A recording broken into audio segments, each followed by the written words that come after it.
He secretly loved her. He lured her with a fake birthday party and finally spent a passionate night with her. Hi, my beautiful family. Welcome back to Mr. Peter's Stories. Let's start with a beautiful prayer for my beautiful family members. Heavenly Father, bless our precious story family. Touch every heart reading today with your divine love. Guide these words to bring joy and comfort to each beautiful soul. Thank you for uniting us through these stories. Amen. My dearest readers, how are you today? My heart is overflowing with joy to be with you again. With my beloved wife Binta by my side, we're blessed to share another story filled with pure love and emotion. Binta has been teasing me about gaining only 50 new family members in 24 hours. But my precious readers, are you happy with my work? Have our previous stories touched your hearts? For our new family members joining us today, how did you find our loving community? If our stories bring warmth to your hearts, please share your feelings by commenting, "We are happy and satisfied." Your love and support mean everything to us. My beautiful family, how was our last story? Did it touch your soul? I pour my heart into each tale, hoping to bring joy and love to your lives. Now let us embark on today's journey together, a story crafted with pure love and deep emotions, just for you, my precious readers. With endless love and gratitude, Mr. Peter and Binta.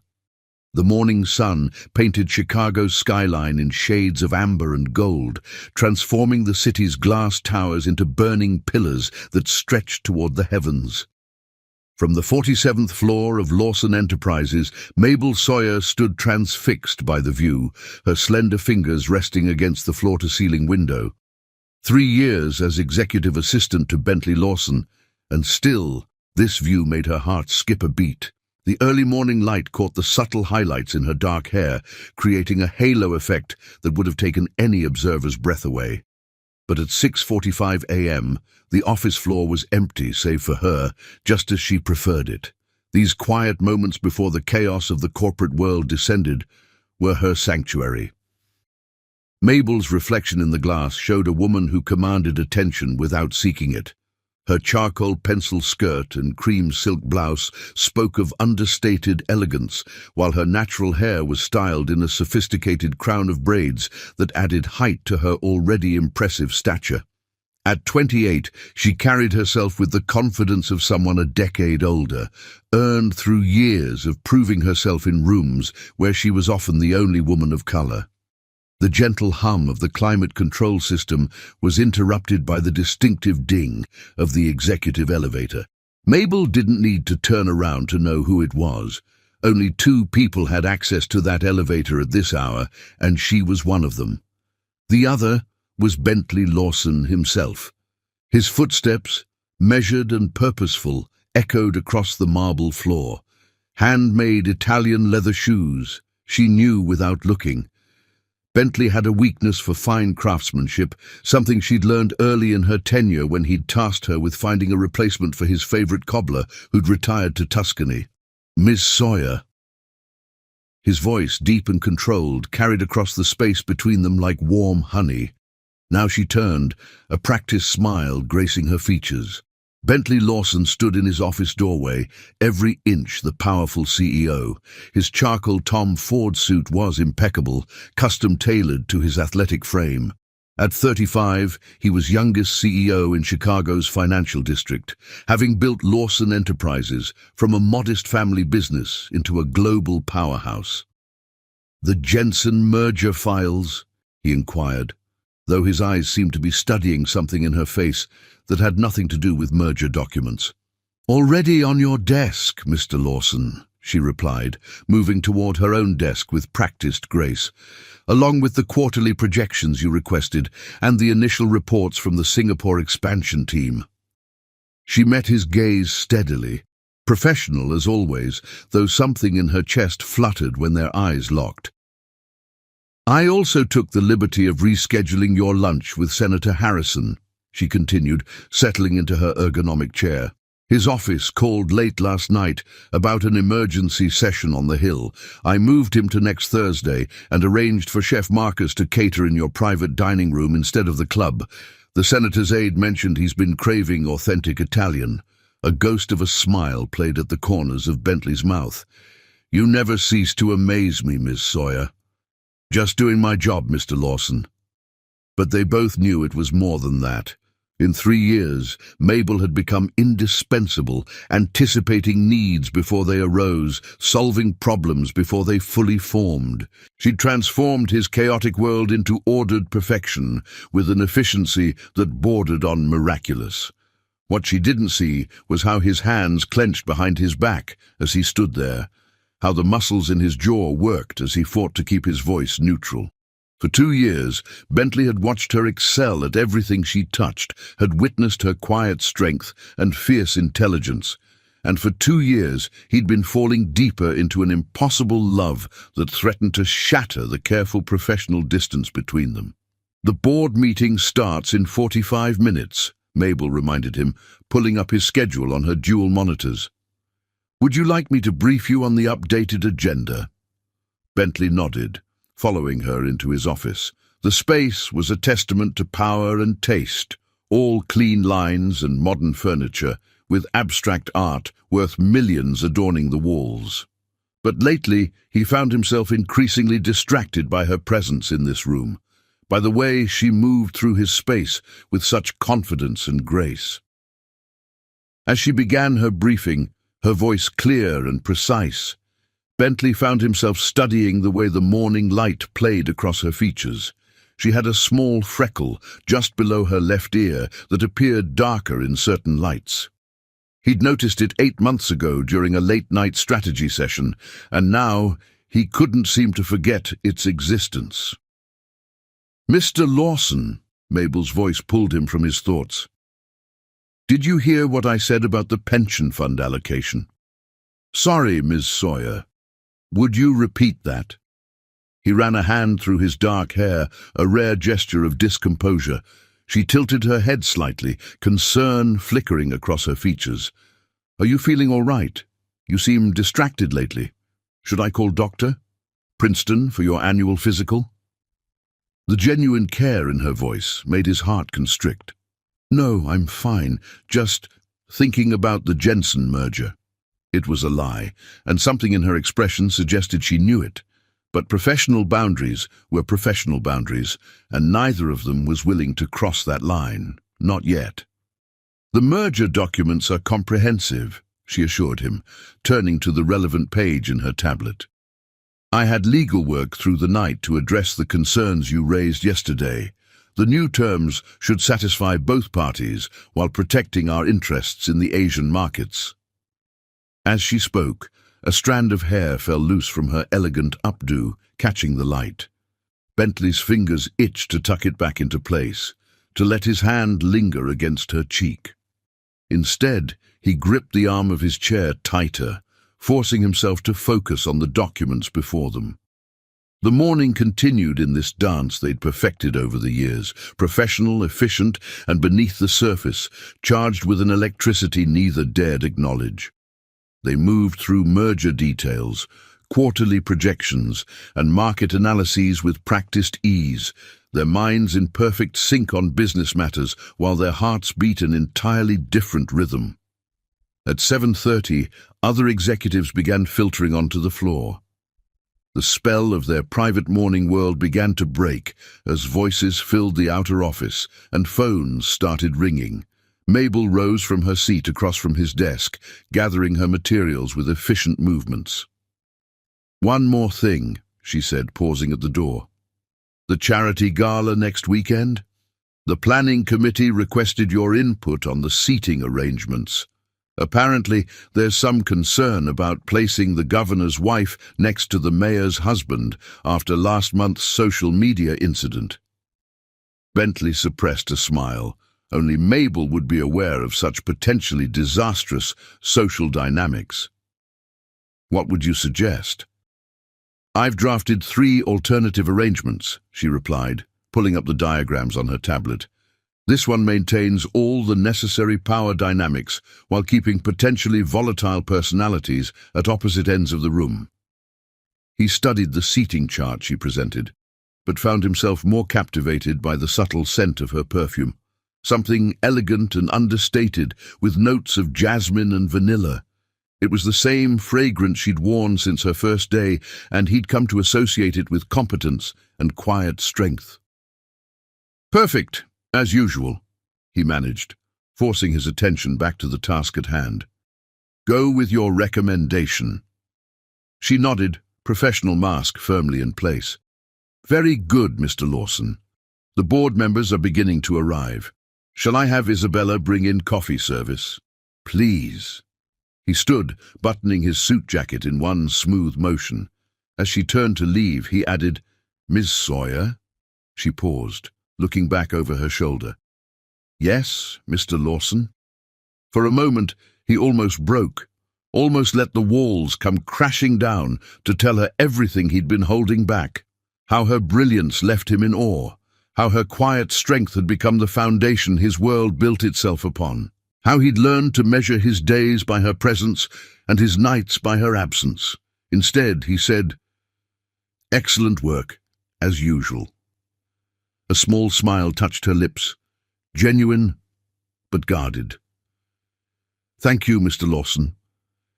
As she left his office, Bentley turned to face the windows, trying to regain his composure. The Chicago skyline stretched before him, a testament to power and ambition. He'd conquered this concrete jungle, built an empire that spanned continents. But standing in his tower of glass and steel, watching Mabel's reflection move efficiently through the outer office, he felt like the biggest fool in the city. Because for all his power, all his wealth, all his carefully cultivated control, he couldn't find the courage to bridge the gap between himself and the one person who made his success mean something. Instead, he stood in his glass tower, watching her through windows and reflections, loving her silently while the city woke around them. The board members would arrive soon, and they would discuss mergers and acquisitions, market strategies and global expansion. But in these quiet morning moments, Bentley Lawson, the powerful CEO of Lawson Enterprises, was simply a man watching a woman he couldn't have, shouldn't want, and absolutely couldn't stop loving. The morning sun continued its ascent, and another day began in the glass tower, full of unspoken words and carefully maintained distances, of professional excellence and personal longing, of two hearts beating in sync while their owners pretended not to notice. And through it all, Chicago sprawled beneath them, a city of possibilities and missed chances, of power and vulnerability, of love hidden behind glass walls and corporate masks. Chapter 2. Unspoken. The executive dining room at Lawson Enterprises occupied the entire west wing of the 46th floor, offering panoramic views of Lake Michigan. At 2 in the afternoon, most executives had returned to their offices, leaving the space in hushed tranquility. Bentley Lawson sat at his usual corner table, barely touching the expertly prepared salmon before him, his attention fixed on a table across the room. Marcus Chen, his VP of Operations and oldest friend, followed Bentley's gaze to where Mabel sat with a group of department heads. She was leading what appeared to be an informal strategy session, her tablet propped against a water glass as she gestured elegantly to emphasize a point. Even from this distance, her natural authority was evident in the way the others leaned in, hanging on her every word. "You're staring again," Marcus observed, cutting into his steak with surgical precision. The afternoon sun caught his silver temples, evidence of 15 years in the corporate battlefield alongside Bentley. Bentley forced his attention back to his untouched meal. "I don't know what you're talking about." "Please." Marcus set down his cutlery, fixing his friend with a knowing look. "I've known you since Stanford. You've never been able to lie worth a damn, at least not to me. Every lunch for the past month, you've barely touched your food because you're too busy watching her like some lovesick teenager." "Keep your voice down," Bentley hissed, though no one was within earshot. "The great Bentley Lawson," Marcus continued, undeterred. "The man who closed the Singapore merger without breaking a sweat. The shark who outmaneuvered the Peterson Group in the middle of a market crash, and he can't tell his assistant he's in love with her." He shook his head, a mixture of amusement and exasperation in his expression. "You're pathetic." Bentley's jaw clenched, the muscle ticking beneath his skin. "It's not that simple, Marcus. You know it isn't." "Enlighten me." "She's brilliant." Bentley's voice dropped lower, intense despite its softness. "Harvard Business School, top of her class. She could run her own company, probably better than half the CEOs I know. She's not just some assistant. If I tell her how I feel, best case scenario, I lose the most competent executive assistant I've ever had. Worst case," he ran a hand through his dark hair, "she thinks I'm another CEO preying on his employees." Across the room, Mabel's laugh carried over, warm and genuine. Bentley's hand tightened on his water glass. "So instead," Marcus said slowly, "you're going to pine away like a teenager who can't work up the courage to ask someone to prom. The Bentley I know doesn't hide from challenges." "The Bentley you know has never faced this particular challenge." He loosened his tie slightly, a rare gesture of discomfort. "You didn't see her face last week when Richardson made that comment about women in the boardroom. The contempt in her eyes. She's fought twice as hard to be taken seriously in this world. One wrong move from me and I destroy everything she's built." Marcus leaned back, studying his friend. "Have you considered that maybe you're not giving her enough credit?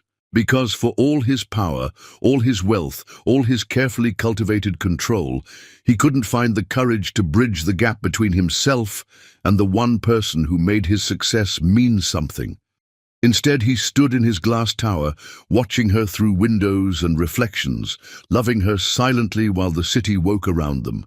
The board members would arrive soon, and they would discuss mergers and acquisitions, market strategies, and global expansion. But in these quiet morning moments, Bentley Lawson, the powerful CEO of Lawson Enterprises, was simply a man watching a woman he couldn't have, shouldn't want, and absolutely couldn't stop loving. The morning sun continued its ascent, and another day began in the glass tower, full of unspoken words and carefully maintained distances, of professional excellence and personal longing, of two hearts beating in sync while their owners pretended not to notice. And through it all, Chicago sprawled beneath them, a city of possibilities and missed chances, of power and vulnerability, of love hidden behind glass walls and corporate masks. Chapter 2. Unspoken. The executive dining room at Lawson Enterprises occupied the entire west wing of the 46th floor, offering panoramic views of Lake Michigan. At 2 in the afternoon, most executives had returned to their offices, leaving the space in hushed tranquility. Bentley Lawson sat at his usual corner table, barely touching the expertly prepared salmon before him, his attention fixed on a table across the room. Marcus Chen, his VP of Operations and oldest friend, followed Bentley's gaze to where Mabel sat with a group of department heads. She was leading what appeared to be an informal strategy session, her tablet propped against a water glass as she gestured elegantly to emphasize a point. Even from this distance, her natural authority was evident in the way the others leaned in, hanging on her every word. "You're staring again," Marcus observed, cutting into his steak with surgical precision. The afternoon sun caught his silver temples, evidence of 15 years in the corporate battlefield alongside Bentley. Bentley forced his attention back to his untouched meal. "I don't know what you're talking about." "Please." Marcus set down his cutlery, fixing his friend with a knowing look. "I've known you since Stanford. You've never been able to lie worth a damn, at least not to me. Every lunch for the past month you've barely touched your food because you're too busy watching her like some lovesick teenager. Keep your voice down, Bentley hissed, though no one was within earshot. The great Bentley Lawson, Marcus continued, undeterred. The man who closed the Singapore merger without breaking a sweat. The shark who outmaneuvered the Peterson Group in the middle of a market crash. And he can't tell his assistant he's in love with her. He shook his head, a mixture of amusement and exasperation in his expression. You're pathetic. Bentley's jaw clenched, the muscle ticking beneath his skin. It's not that simple, Marcus. You know it isn't. Enlighten me. She's brilliant. Bentley's voice dropped lower, intense despite its softness. Harvard Business School, top of her class. She could run her own company, probably better than half the CEOs I know. She's not just some assistant. If I tell her how I feel, best case scenario, I lose the most competent executive assistant I've ever had. Worst case, he ran a hand through his dark hair. She thinks I'm another CEO preying on his employees. Across the room, Mabel's laugh carried over, warm and genuine. Bentley's hand tightened on his water glass. So instead, Marcus said slowly, you're going to pine away like a teenager who can't work up the courage to ask someone to prom. The Bentley I know doesn't hide from challenges. The Bentley you know has never faced this particular challenge. He loosened his tie slightly, a rare gesture of discomfort. You didn't see her face last week when Richardson made that comment about women in the boardroom, the contempt in her eyes. She's fought twice as hard to be taken seriously in this world. One wrong move from me, and I destroy everything she's built.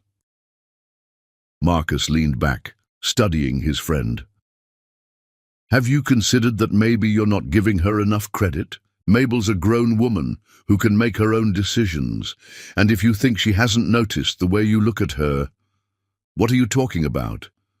For someone so brilliant at reading market trends, you can be remarkably blind. Marcus gestured subtly with his fork. Watch her when she thinks no one's looking. Before Bentley could respond, the click of heels on marble announced Mabel's approach. She moved with her characteristic grace, tablet tucked against her chest, every inch the consummate professional. Mr. Lawson, she said, her voice carrying that slight musical lilt that seemed more pronounced when she was pleased about something. The London office is on the line. They're saying it's urgent, something about the Westminster property acquisition. Bentley stood, straightening his tie with practiced movements. Thank you, Ms. Sawyer. I'll take it in my office. He nodded to Marcus. We'll continue this discussion later. I'm sure we will, Marcus replied, not bothering to hide his knowing smile. As Bentley strode toward the elevator, Mabel efficiently gathered his untouched lunch plates. Should I have Isabella send up something lighter to your office, Mr. Lawson? You've barely eaten all week. The genuine concern in her voice made his chest tighten. No, thank you, Ms. Sawyer. I'll grab something later.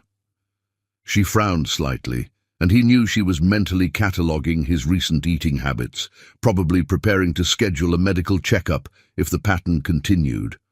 Always 3 steps ahead, his Mabel. Except she wasn't his, could never be his. The elevator arrived with a soft chime, and Bentley stepped in, forcing himself not to look back. If he had, he might have seen what Marcus noticed. The way Mabel's professional mask slipped for just a moment as she watched him leave. The longing in her dark eyes, the slight tremor in her hands as she gathered his plates. Marcus watched this familiar dance with growing frustration. He'd known Bentley since their first day at Stanford, had watched him build an empire from his family's modest real estate business.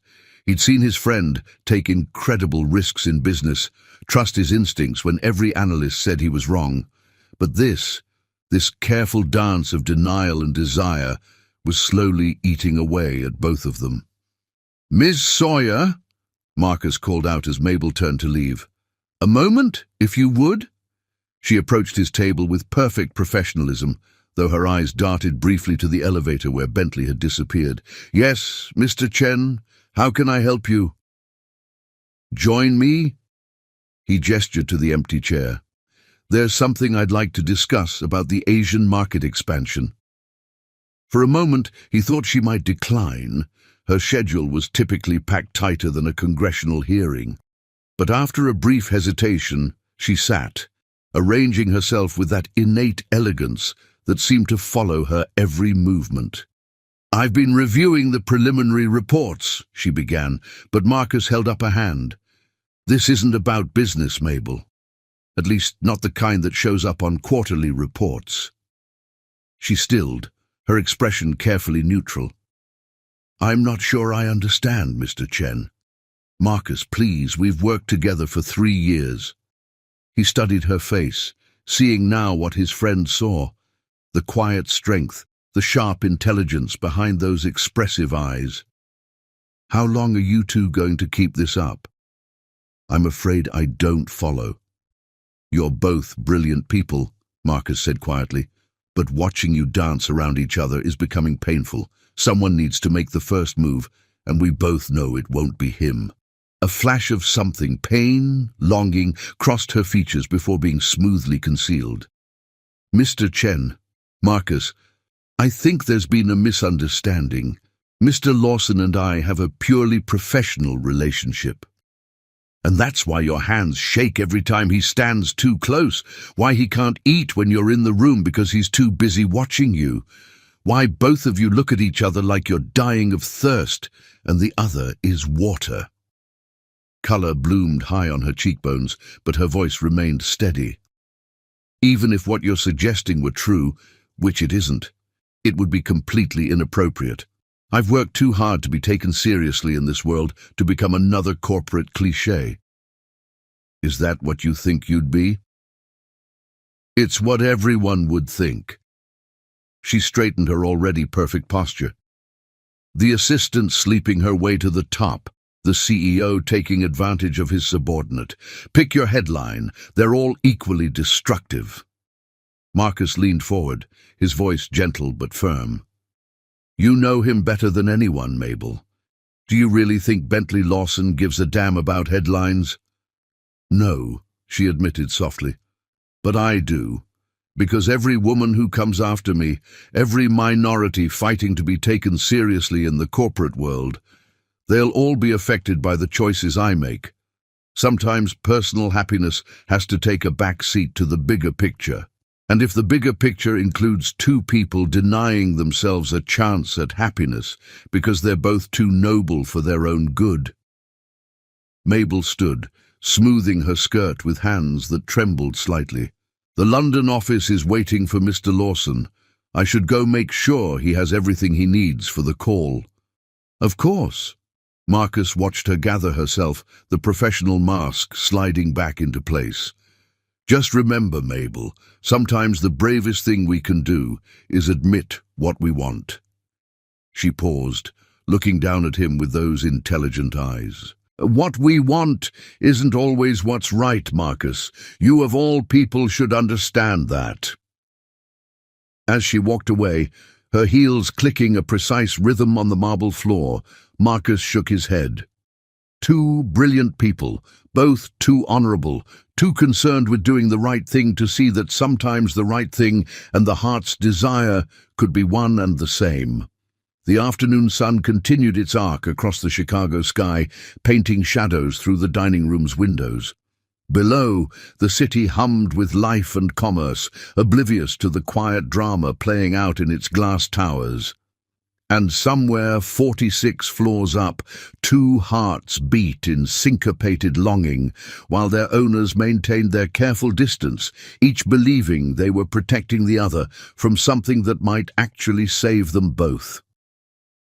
Marcus finished his lunch in thoughtful silence, watching the play of light and shadow across the lake. He'd seen his friend weather market crashes and hostile takeovers, had watched him build an empire with nothing but guts and brilliance. But this careful dance of denial between 2 people so obviously meant for each other, this might be what finally brought the great Bentley Lawson to his knees. The question was, when they finally stopped dancing around each other, would it be too late? Or would it be the beginning of something even greater than the empire they'd built together? Only time would tell, and in the meantime the dance continued, set to the rhythm of heartbeats and elevator chimes, of professional courtesies and unspoken desires, of two souls recognizing each other but too afraid to acknowledge what they saw. Up in his office, Bentley stood at his window, phone pressed to his ear, half listening to London drone on about property values and market fluctuations. His eyes were fixed on the lake, its surface a mirror of everything he wanted but couldn't have, and 20 feet away, separated by glass and propriety, Mabel sat at her desk, her own heart echoing the same quiet longing, while Chicago's afternoon light painted them both in shades of gold and shadow. Chapter 3. The Birthday Deception. The city lights blurred into streaks of gold and silver as Bentley stood at his penthouse windows, watching night descend over Chicago. His reflection stared back at him, accusing in its clarity. The plan had seemed so simple in his mind, an intimate dinner, a chance to finally speak honestly. But first, he needed a reason to see her outside the office walls that kept them safely distant. The week had been a torture of almost moments. Brushed fingers as she handed him documents, shared glances across conference rooms, the scent of her perfume lingering in his office long after she'd left. Each interaction wound the tension tighter until he felt he might snap from the strain of maintaining their careful professional distance. His phone buzzed. Another message from Marcus. "Did you do it yet?" Bentley's jaw clenched as he typed back, "Working on it." The response was immediate. Coward. He couldn't argue with that assessment. Here he was, the man who'd built a billion-dollar empire, afraid to have an honest conversation with the woman who'd become the center of his world. The irony wasn't lost on him. The penthouse felt cavernous in its emptiness, the modern furniture and expensive art doing nothing to warm the space. But in his mind's eye, he could see her here, Mabel's warmth filling these rooms, her laugh echoing off the high ceilings, her presence making this sterile showcase finally feel like home. The elevator chimed, announcing a visitor. Bentley's heart jumped before he remembered. It was just the cleaning service, yet another reminder that he needed to act, needed to break this stalemate before it drove him mad. Tomorrow, he decided. Tomorrow, he would take the first step. The morning arrived with Chicago's typical autumn crispness, the lake breeze carrying hints of winter's approach. Bentley arrived at the office earlier than usual, knowing Mabel would already be there. She always was. He found her at her desk, illuminated by the rising sun. She wore deep burgundy today, the color rich against her skin, and her hair was swept up in one of those elegant styles that made his fingers itch to discover how it would fall loose around her shoulders. "Ms. Sawyer," he called, proud of how steady his voice remained, despite the hammering of his heart. She looked up, that professional smile in place. "Good morning, Mr. Lawson. You're in early. The Barrett proposal isn't due until next week. Actually, I wanted to discuss something else." He moved closer to her desk, fighting the urge to fidget with his tie. "I'm hosting a small gathering at my penthouse this Saturday." Interest flickered in her eyes. In 3 years, he'd never hosted a personal event. "Oh, a birthday celebration for my niece." The lie tasted bitter, but he forced himself to continue. "Would you mind helping with the arrangements?" Mabel's face lit up with genuine warmth, and guilt twisted in his stomach. "Of course, Mr. Lawson. I didn't realize you had a niece. How old is she?" 16. Another lie. He didn't have a niece, had no siblings to give him one. Each falsehood felt like a betrayal of the trust they'd built. She was already pulling up her tablet, efficiency personified. "I'll handle everything." "What's her name? Any particular interests we should incorporate into the theme?" The questions he should have anticipated. "Alexandra," he said, the name coming from nowhere. She's interested in art, photography, specifically. Mabel nodded, making notes. We could incorporate that into the decorations, perhaps a gallery wall of her work. And for the menu, teenagers can be particular. Does she have any favorite foods? Each question drove the knife of guilt deeper. She's not picky. Simple elegance would be best. Of course. What time should I arrive to help set up? 7 would be perfect. He forced himself to meet her eyes, wondering if she could see the deception in his. I'll take care of everything, she assured him, already typing rapidly on her tablet. Leave it to me. The genuine enthusiasm in her voice made him want to confess everything right there. Instead, he retreated to his office, feeling like the worst kind of coward. Throughout the day, he watched her throw herself into the party planning with characteristic thoroughness. She contacted high-end caterers, researched photography-themed decorations, and coordinated with his building security about guest access. Each detail she perfected was another weight on his conscience. Mr. Lawson. Her voice pulled him from his brooding late that afternoon. I've put together some options for the cake. Since Alexandra is interested in photography, I thought we could do something with an antique camera theme. The pastry chef I spoke with has experience with these artistic designs. She laid out several sketches on his desk, each more thoughtful and elegant than the last. The care she put into every detail, all for a celebration that didn't exist, made him feel physically ill. These are perfect, he managed. Choose whichever you think best. Are you sure? It's your niece's birthday. You must have some preference. The concern in her voice, the genuine desire to make this perfect for a girl who didn't exist, nearly broke him. I trust your judgment, Ms. Sawyer. You've never steered me wrong. She beamed at the praise, and he had to look away. What kind of man lies to the woman he loves? The rest of the week passed in a blur of preparations and guilt. Mabel coordinated everything with her usual efficiency, while Bentley watched and hated himself a little more with each passing day. Several times he almost called it off, almost told her the truth, but the thought of losing her completely kept him silent.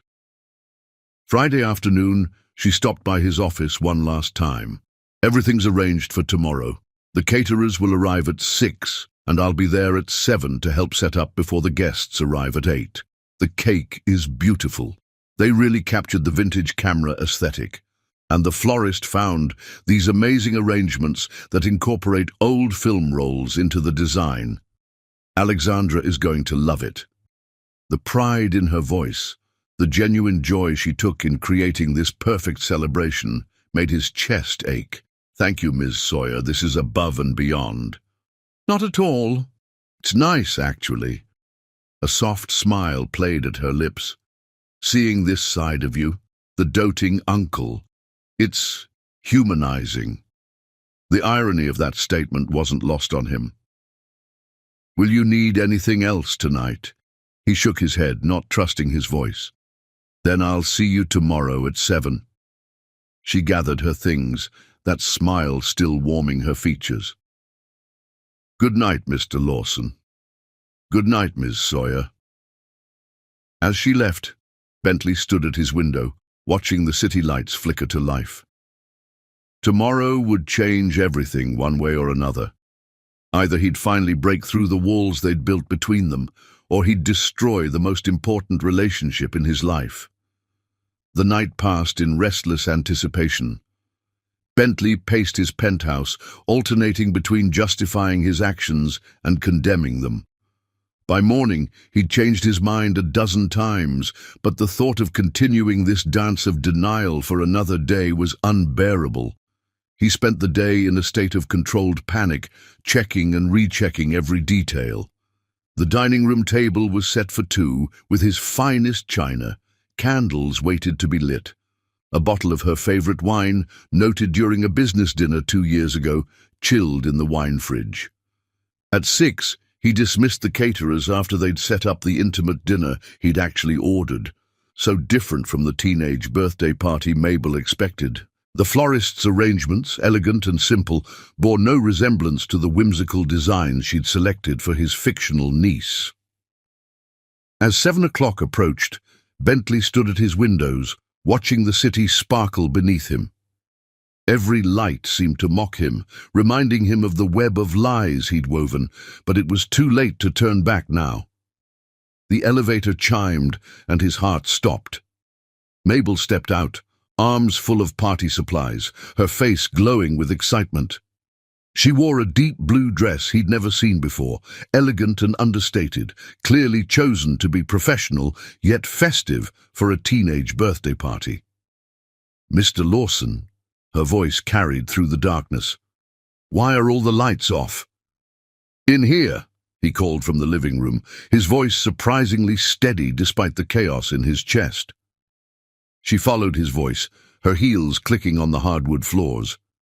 The moment she entered the room, he saw the confusion register on her face. No decorations, no photography theme, just a table set for two, candlelight casting intimate shadows. "I don't understand." Her eyes swept the room, taking in every detail that didn't match her careful plans. "Where's everyone else? The caterers, the cake." A pause. "Your niece." The moment of truth had arrived. Bentley forced himself to meet her gaze. "I don't have a niece, Mabel." The use of her first name made her inhale sharply. The party supplies slipped from her grasp, hitting the floor with a soft thud that echoed in the silence. "What is this?" Her voice was barely a whisper. "The truth?" He stepped closer, close enough to see the confusion and something else, hurt, anger, in her eyes. "I'm a coward who couldn't find the courage to simply ask you to dinner." The silence that followed was deafening, filled with 3 years of unspoken words and carefully maintained distances. Chicago's lights twinkled beyond the windows, oblivious to the drama unfolding in the glass tower above them, while two hearts beat in synchronized fear of what would come next. Chapter 4. The Empty Penthouse. The party supplies scattered across the floor between them like fallen soldiers, streamers in teenage-friendly colors, photography-themed decorations, and a handmade banner that would never be hung. Mabel stared at them, focusing on the tangible evidence of her wasted efforts rather than the man standing before her, rather than the intimate tableau he'd arranged instead. The penthouse stretched vast and silent around them, 47 floors above Chicago's bustling streets. Through the floor-to-ceiling windows, the city sparkled like scattered diamonds on black velvet, but neither of them noticed its beauty. The space between them crackled with tension, with 3 years of carefully maintained professional distance suddenly shattered by this deception. "Mr. Lawson?" Her voice wavered slightly, the professional title a shield she clung to. "Bentley," he corrected softly. "I think, given the circumstances, we can drop the formalities." She shook her head, taking a step backward. Her heel caught one of the fallen streamers, and she had to catch herself against the wall. The momentary loss of composure seemed to anger her more than his deception. "The circumstances?" A bitter laugh escaped her. "You mean the circumstances where you lied to me? Created an elaborate fiction about a niece who doesn't exist? Had me spend an entire week planning a party that was never going to happen?" Each question landed like a physical blow, but Bentley forced himself to stand his ground. "Yes." "Why?" Such a simple question, demanding such a complicated answer. He moved toward the windows, needing the distance to think clearly. The city spread before him, a testament to power and possibility, yet he'd never felt more powerless than in this moment. "Because every time I tried to find the right words, they slipped away," he finally said. "Because every morning I walked into that office planning to tell you how I felt, and every evening I left, having failed again. Because the thought of losing you completely was worse than the torture of having you at arm's length, So you chose deception instead. The hurt in her voice cut deeper than anger would have. 3 years, Mr. Lawson. 3 years I've defended you to everyone who said you were just another entitled CEO. He's different, I said. He has integrity. The echo of her earlier words to Marcus twisted in his chest. I do have integrity, Mabel. In everything else, every deal, every contract, every negotiation, I've never lied. Only with this, only with you. And that makes it better. She pushed away from the wall, anger giving her movements a fluid grace that captivated him despite the circumstances. Do you have any idea what this week has been like? Watching you pretend to care about party details, seeing this supposed softer side of you that I thought I was finally being allowed to glimpse. Her words hit him with the force of revelation.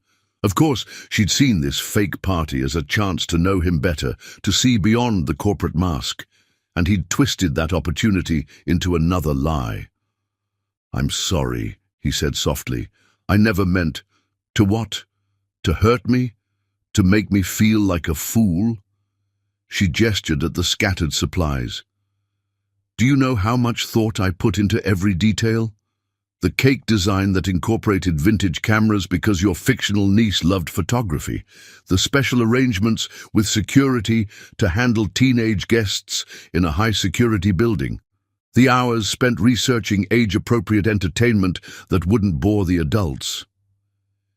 Each detail she listed was another indictment of his cowardice. The candlelight caught the unshed tears in her eyes, making them sparkle like the city lights beyond the windows.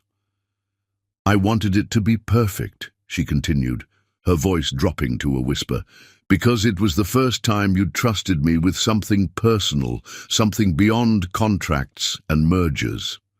And it was all a lie. Not everything was a lie. He took a step toward her, then stopped when she tensed.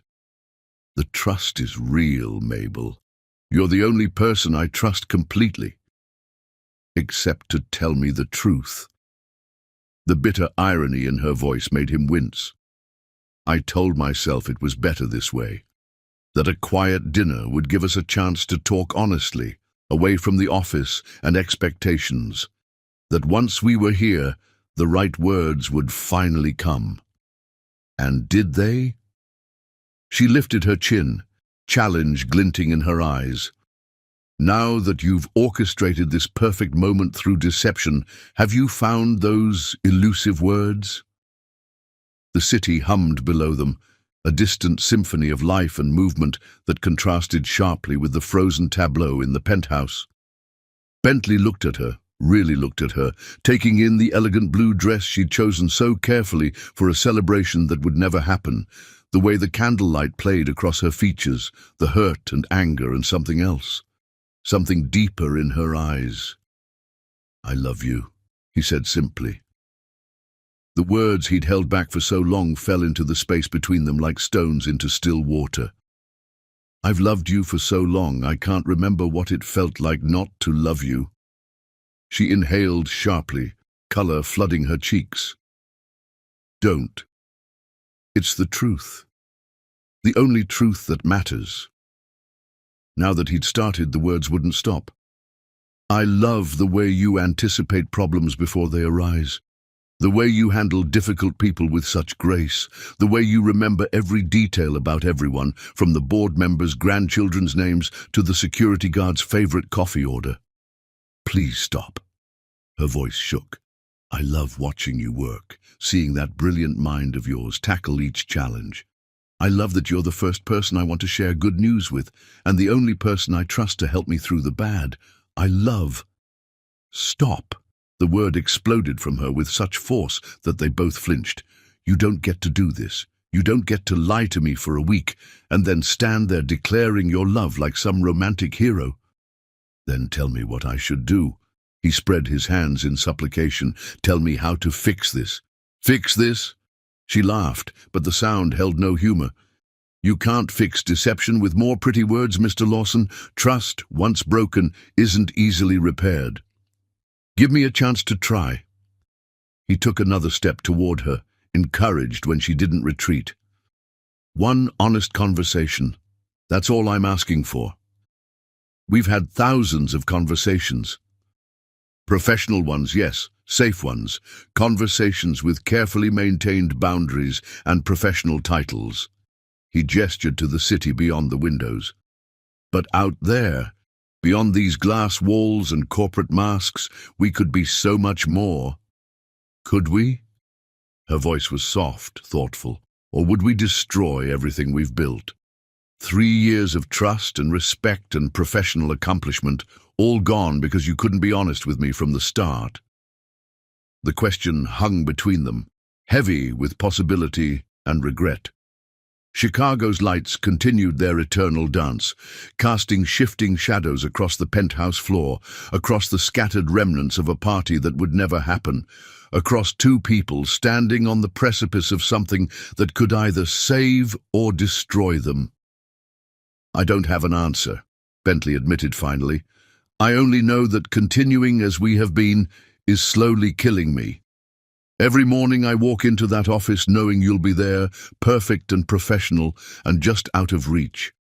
Every evening I leave wondering if this will be the day someone else realizes how extraordinary you are and takes you away. I'm not a possession to be taken, she reminded him sharply. No, you're not. You're a brilliant, independent woman who could run circles around half my executive board, which is exactly why the thought of losing you terrifies me. The honesty in his voice seemed to reach her. Some of the tension left her shoulders, though wariness remained in her eyes. Why this elaborate deception? Why not simply ask me to dinner? Would you have said yes? The question stopped her short. She looked away, out at the city lights, and he saw the answer in her profile before she spoke. No, she admitted quietly. I wouldn't have. Why not? She turned back to him, and the pain in her eyes made his chest ache. Because I've worked too hard to be taken seriously in this world. Because the moment people found out, every promotion, every achievement would be questioned. She slept her way to the top. The whispers have already started just because you treat me with respect.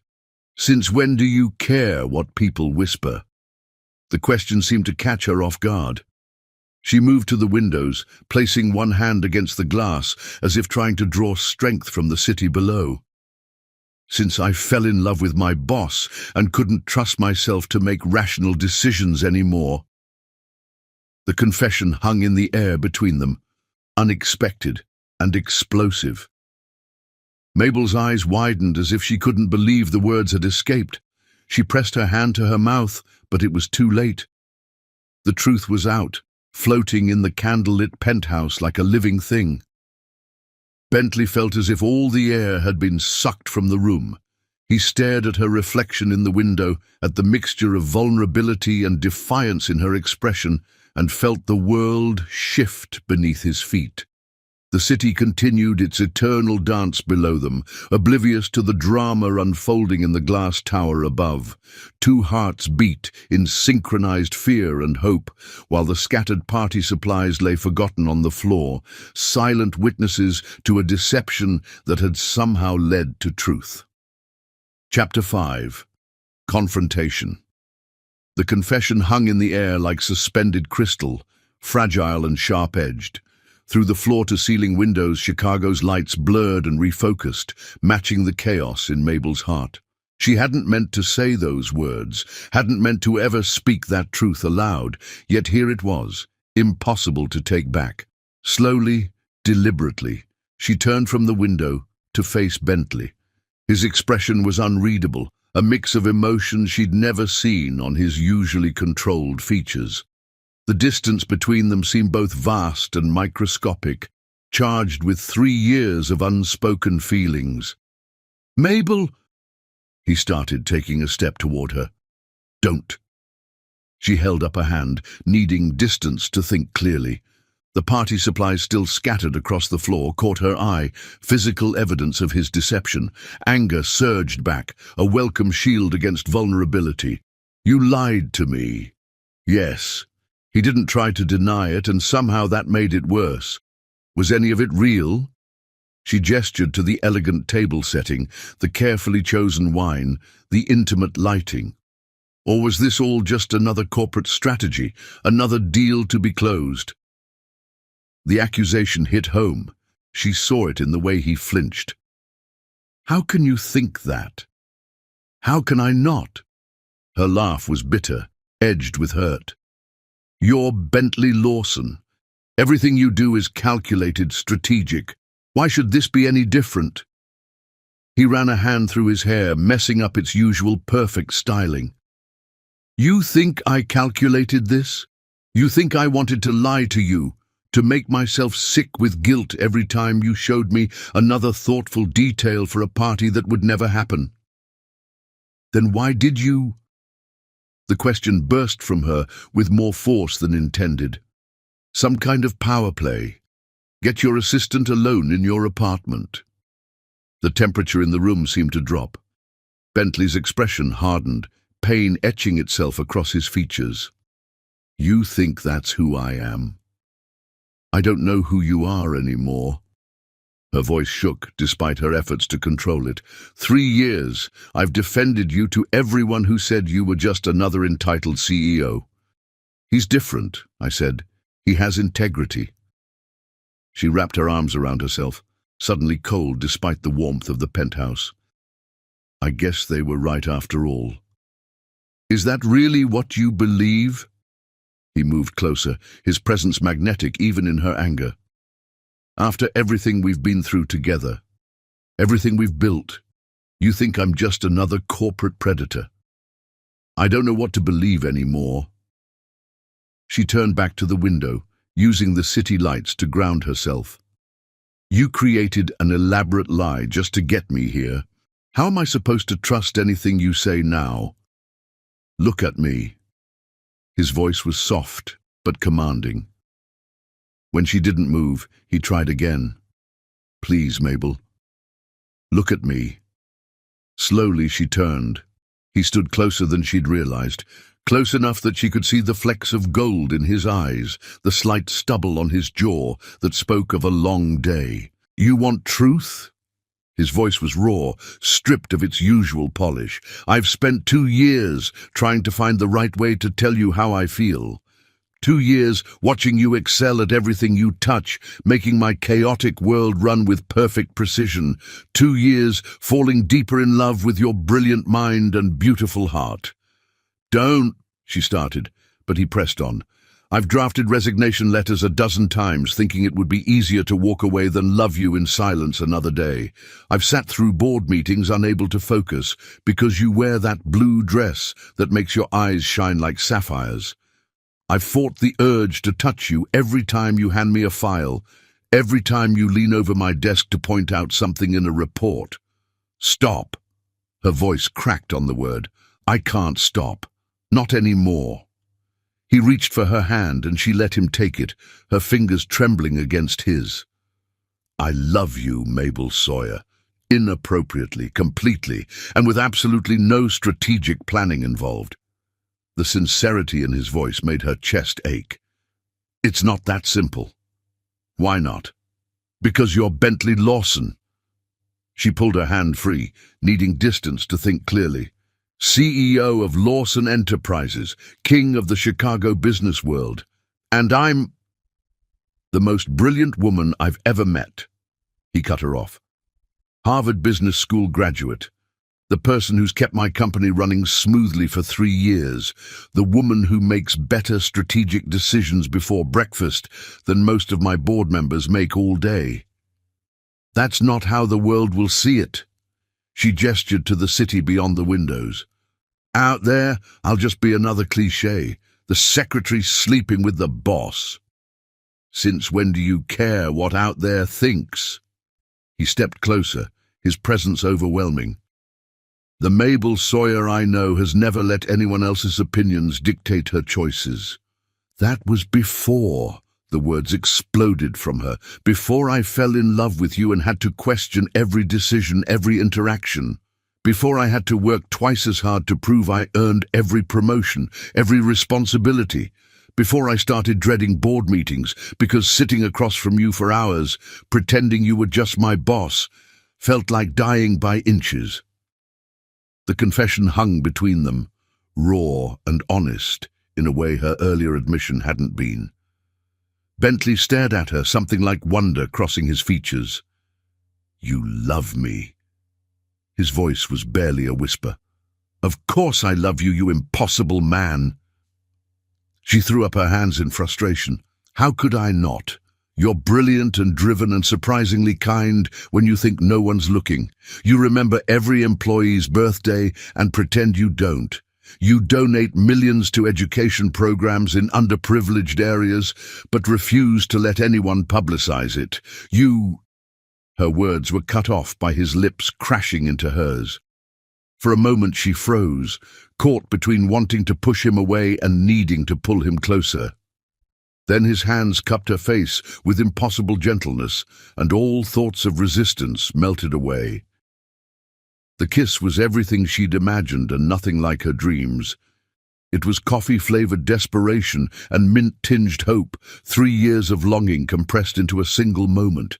His fingers trembled against her skin, betraying that the great Bentley Lawson was just as affected as she was. When they finally broke apart, both breathing heavily, the world seemed to have shifted on its axis. Chicago's lights sparkled beyond the windows, but they felt distant, unimportant, compared to the way Bentley was looking at her.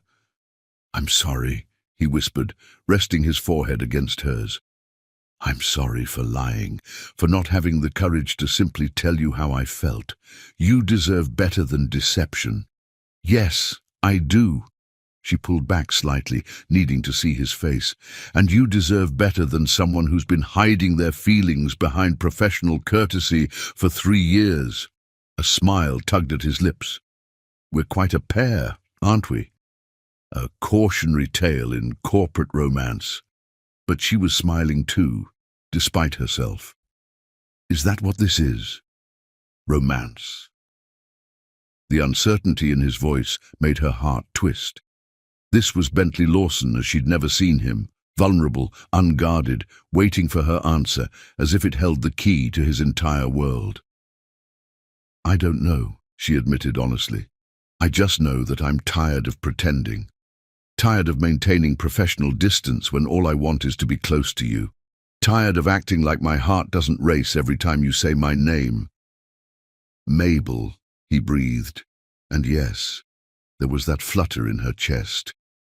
"But I'm also scared," she continued. "Scared of losing everything I've worked for. Scared of becoming another corporate gossip story. Scared of losing you completely if this goes wrong." He brushed a thumb across her cheek, catching a tear she hadn't realized had fallen. What if it goes right? The question hung between them, full of possibility and promise. Beyond the windows, Chicago continued its eternal dance of light and shadow, oblivious to the drama unfolding in the glass tower above. But in that moment, wrapped in the warmth of Bentley's arms, Mabel felt like they were the only 2 people in the world who mattered. The scattered party supplies still lay forgotten on the floor, silent witnesses to a deception that had somehow led to truth. And as Bentley drew her in for another kiss, slower and sweeter than the first, Mabel realized that sometimes the most beautiful truths emerge from the messiest lies. Chapter 6. The Truth Breaks. The storm outside was building, dark clouds gathering over Chicago's skyline like harbingers of change. Inside the penthouse, Bentley felt like he'd been struck by lightning. Mabel's words echoed in his mind, impossible yet undeniable. "You love me?" His voice was barely a whisper, filled with wonder and disbelief. "Loved," Mabel corrected, though her heart screamed at the lie. Past tense. The word hit him like a physical blow. He laughed, but the sound was hollow, edged with pain. "I've spent 2 years trying to find the right way to tell you how I feel." His hands clenched at his sides. "Instead, I managed to destroy everything in one night. Why didn't you just tell me?" Her voice was soft, vulnerable in a way he'd never heard before. He moved to the windows, watching the storm clouds roll in. "Because you're extraordinary, Mabel. You could run circles around half my executive board. I didn't want you to think I was another cliché, the boss pursuing his secretary. So instead you lied." She stepped closer, anger flashing in her eyes. "Created this elaborate deception." She gestured to the romantic table setting, the carefully chosen wine. "That's so much worse." Lightning flickered across the sky, illuminating his tortured expression.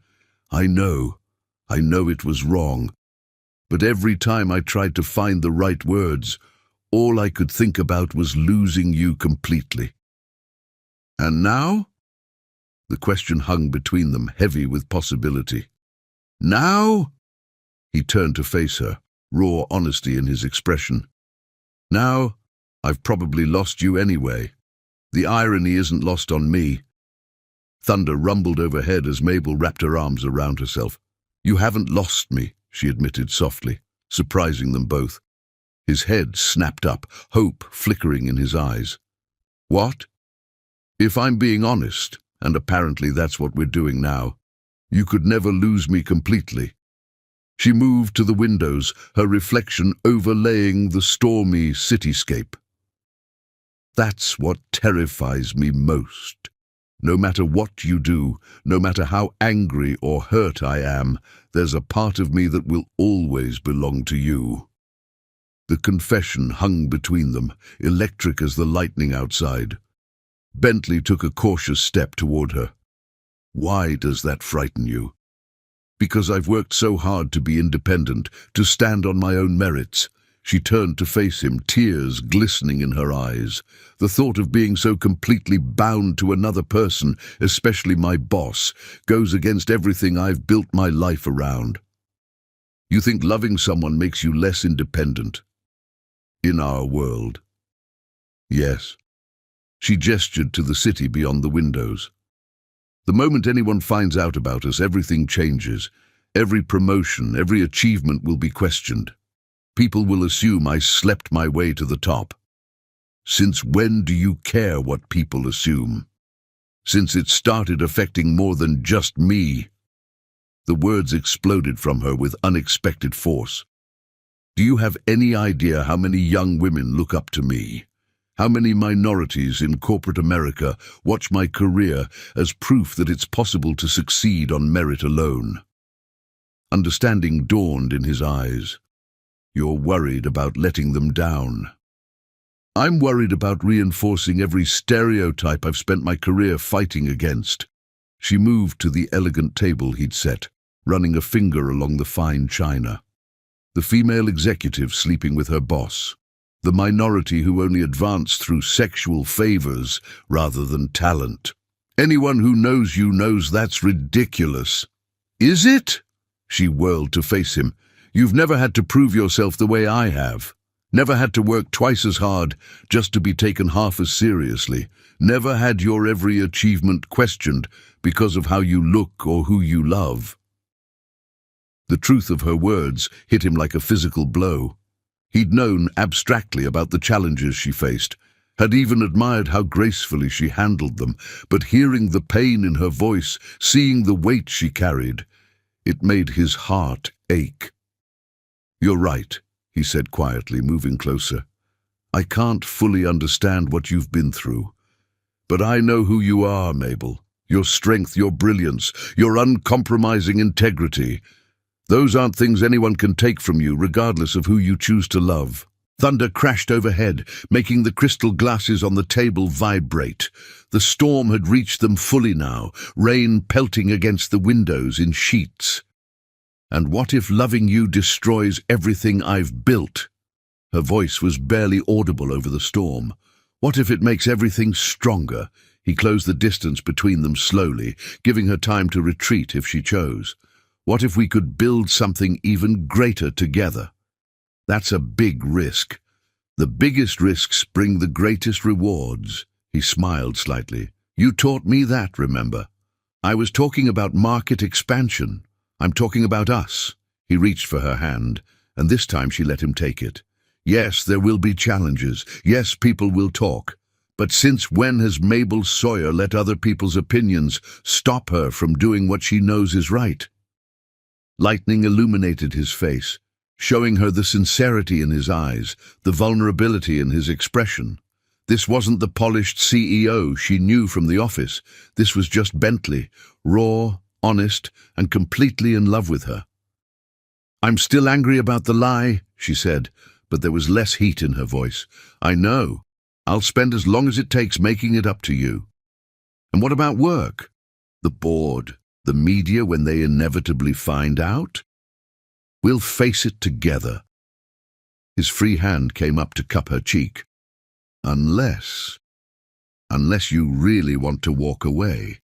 If you truly believe we can go back to how things were, I'll respect your decision."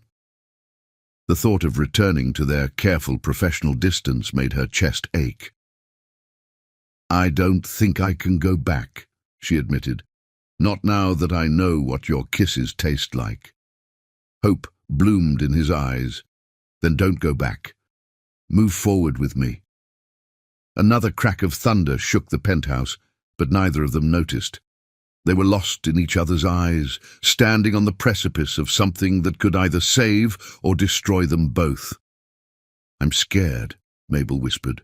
"So am I." He pressed his forehead to hers. "But I'm more scared of losing you than I am of facing whatever comes next."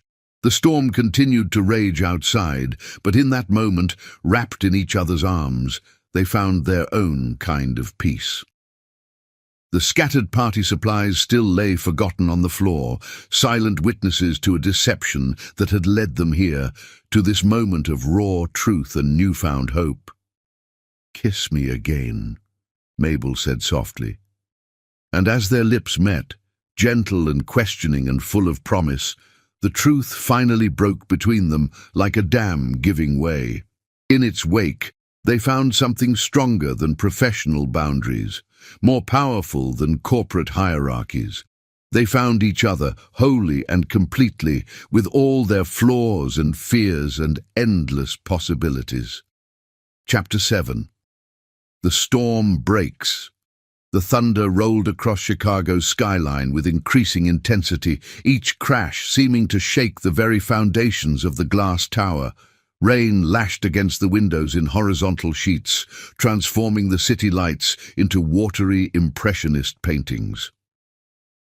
Inside the penthouse, Mabel and Bentley stood in the aftermath of their second kiss, both breathless with the weight of what had just transpired. Mabel's fingers pressed against her lips, still tingling from the contact. The professional mask she'd worn for 3 years lay shattered at her feet, alongside the scattered party supplies and her carefully maintained defenses. She moved to leave, needing space to think, to breathe, to process the seismic shift in their relationship. Bentley caught her arm, his touch gentle but insistent. "Let me go." "I can't." His voice was raw, stripped of its usual corporate polish. "I've spent 3 years letting you go, every single day. I'm done." Lightning flashed, illuminating the desperation in his eyes. Mabel pulled her arm free, anger flaring again. "You don't get to decide that." "Don't I get any say in this?" He followed her as she paced toward the windows. "We've both admitted how we feel. Why are you still running? Because you don't get to lie to me and then act like you're the wounded party." She whirled to face him, her reflection in the rain-streaked windows, creating the illusion of multiple Mabels, all equally furious. "You don't get to manipulate me into this situation and then demand I stay." Thunder cracked overhead, making the crystal glasses on the abandoned dinner table vibrate. Bentley ran a hand through his hair, frustration evident in every line of his body. "You're right. The deception was wrong. I handled everything wrong. But the feelings are real, Mabel. What's between us is real." "Is it?" She gestured to the elaborate setup around them. "Or is this just another corporate takeover? Another deal to be closed?" The accusation hit him like a physical blow. How can you think that, after everything we've been through together? Everything we've been through has been professional, is safe, bounded by corporate hierarchies and workplace protocols. She wrapped her arms around herself, trying to stop the trembling that had nothing to do with the storm outside. This is dangerous. Why? Because it's real. Because it forces us to acknowledge what we've both been feeling. Because it changes everything. The words exploded from her with unexpected force.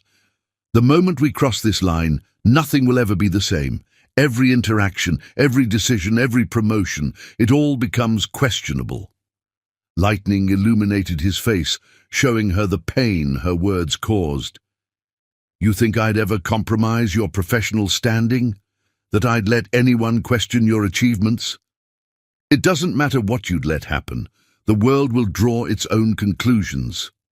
She moved to the windows, watching the storm rage across the city. I've worked too hard to be seen as just another woman sleeping her way to the top. Is that really all you think this is? He stepped closer, his reflection appearing beside hers in the glass. A career move? No, she whispered, honesty forcing its way past her defenses. That's what terrifies me most. This isn't about career advancement or corporate politics. This is about my heart betraying everything my head knows is sensible. Thunder rolled again, closer this time, the storm directly overhead. The lights flickered ominously, shadows dancing across the penthouse floors. Tell me something, Bentley said softly, still watching her reflection. If I had simply asked you to dinner, would you have said yes? The question hung between them, heavy with implications. Mabel stared out at the storm-racked city, remembering all the times she'd caught him watching her, all the moments their hands had brushed over document exchanges, all the late nights when professional boundaries had felt paper-thin. The silence stretched, broken only by the rhythmic pounding of rain against glass and the occasional rumble of thunder. Finally, she turned to face him. No, she admitted. I wouldn't have said yes. Why not? Because saying yes would have meant admitting this was real, that what I felt for you went beyond professional admiration and respect. She laughed, but the sound held no humor.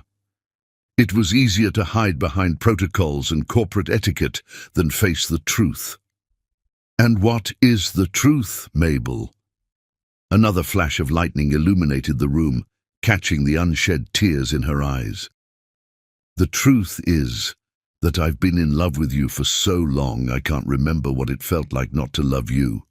The truth is that every morning I walk into that office knowing I'll have to pretend you're just my boss. And every evening I leave feeling like I've spent the day holding my breath. Bentley stepped closer, drawn by the raw honesty in her voice. Then why are we still fighting this? Because love isn't enough. She gestured to the city beyond the windows. Out there, in the real world, there are consequences, reputations to consider, careers at stake. Since when has Mabel Sawyer let fear of consequences stop her? He reached for her hand, and this time she let him take it. The woman I know, the woman I love, has never backed down from a challenge. This is different. But her voice wavered, uncertainty creeping in. Is it? Or are we both just hiding behind excuses because we're afraid of how right this feels? The lights flickered again, longer this time, before plunging the penthouse into darkness. In the dim city light filtering through the storm-lashed windows, they stood facing each other, hands still joined. I don't know how to do this, Mabel admitted softly. I don't know how to be your employee and your lover. I don't know how to separate professional decisions from personal feelings. Then we figure it out together. His thumb traced patterns on her palm, sending shivers up her arm.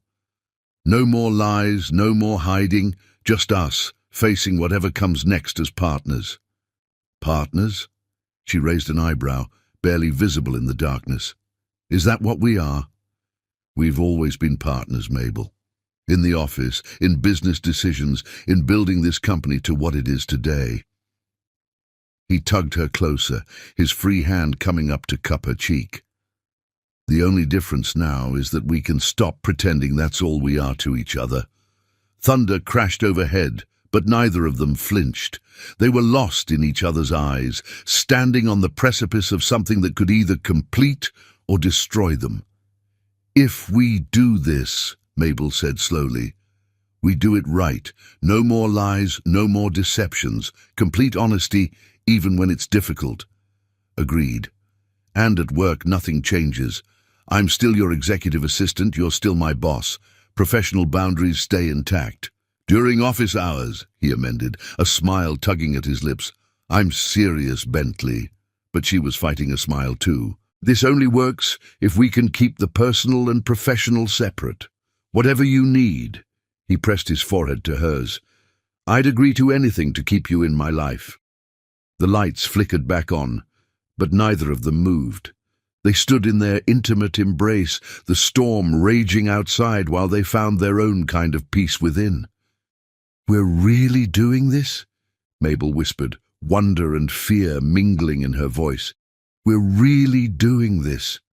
Bentley's hand slid into her hair, cradling her head with infinite tenderness. No more hiding, no more pretending, just us, finally being honest about what we mean to each other. She leaned into his touch, years of careful distance melting away. It won't be easy. Nothing worth having ever is. He smiled, the expression transforming his entire face. But I think we've both proven we're up for a challenge.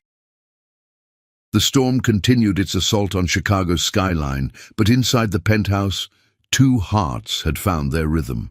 The scattered party supplies still lay forgotten on the floor, silent witnesses to a deception that had led to truth, to a confrontation that had led to understanding, to a storm that had finally broken to reveal something beautiful beneath.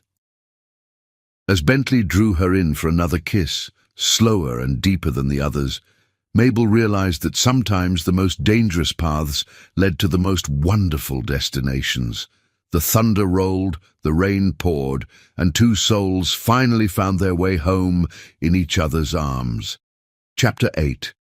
Truths in the Dark.